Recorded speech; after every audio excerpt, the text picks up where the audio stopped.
Bienvenue dans cette vidéo dédiée au choc émotionnel. Alors ici, on va parler d'un mécanisme qui se met en place de manière automatique lorsqu'on vit quelque chose qui a été difficile pour nous. Et ça peut être de tout ordre, ça peut être à tout âge. Ça peut être une séparation, une nouvelle difficile, une agression, ou quelque chose tout simplement à laquelle il n'a pas pu faire face à ce moment-là, parce que soit il n'avait pas les outils, soit il n'a pas pu les mettre en place correctement parce que ça s'est passé trop vite, ou tout simplement il ne s'attendait pas à ce que ça puisse se produire. Alors, à ce moment-là, dans votre cerveau, qu'est-ce qui se passe? Si on prend notre vie un peu comme un fil qui est tiré de notre naissance jusqu'à aujourd'hui, quand il se passe quelque chose qui crée un choc émotionnel, c'est un peu comme si on avait un nœud qui se créait à cet endroit-là. Et notre cerveau, lui, il fait tout un tas d'associations d'idées, bien plus complexes que ce qu'on peut penser. Et à partir du moment où il y a ce choc qui a été vécu et qui n'est pas encore défait, chaque fois que de près ou de loin il va faire le lien avec quelque chose qui pourrait ressembler à ce qui s'est passé là, ou juste un petit composant, tiens, c'est un jour nuageux, alors là c'est nuageux, pouf, je remets une petite alerte là-dessus.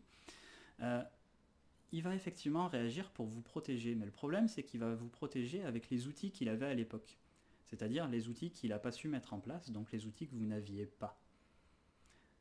Et en parallèle, il va devenir un expert de cette problématique-là, c'est-à-dire que comme ça va le travailler quand même et qu'il va faire en sorte de vous en protéger, il va devenir un expert en solution de cette problématique. Mais il ne va pas penser à se l'appliquer à lui-même. Je vais prendre un exemple bateau. Si vous avez eu un manque d'attention par vos parents ou par vos amis, vous êtes senti un peu seul à un moment donné et que ça vous a impacté dans votre jeunesse, ben, naturellement, le cerveau, qu'est-ce qu'il a tendance à faire? Vis-à-vis de tous les gens que vous appréciez, il va faire en sorte qu'ils ne se sentent pas en manque d'attention de votre part. Donc vous êtes en train de projeter la solution sans le vouloir sur les personnes de votre entourage ou sur les personnes que vous connaissez. Le cerveau continue lui de se protéger à sa manière de l'époque, mais il ne pense pas à s'appliquer effectivement tous les outils qu'il a créés et qu'il utilise au quotidien avec les autres pour lui-même. Alors, dans l'accompagnement, qu'est-ce qui va se passer? Tout simplement, on a tout un tas d'outils pour mettre à jour ces chocs émotionnels. Donc ça peut être des choses qu'on connaît consciemment, mais ça peut être aussi des choses auxquelles on ne pense plus du tout parce que ça nous paraît anodin.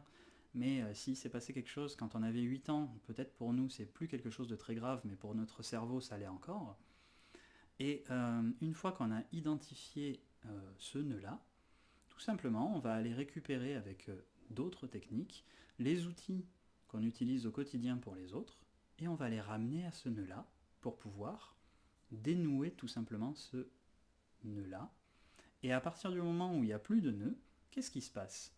Notre cerveau, il voit quelque chose qui à l'époque aurait pu être bloquant, il ne s'arrête plus sur le nœud qui n'existe plus, et donc du coup, au quotidien, nous pouvons réagir avec les outils que nous avons aujourd'hui, et non plus comme des enfants de 5 ans, 10 ans, 20 ans, 30 ans, qui réagissaient jusqu'à ce moment-là par rapport au choc émotionnel en question. Ça crée un apaisement, ça n'utilise plus de l'énergie de manière inadaptée, et la situation n'est plus bloquante au quotidien. Voilà. C'est assez bref, mais c'est vraiment ce mécanisme qui est fondamental et sur lequel on ira travailler s'il y a quelque chose qui a été difficile pour vous et qui continue de vous bloquer dans votre quotidien.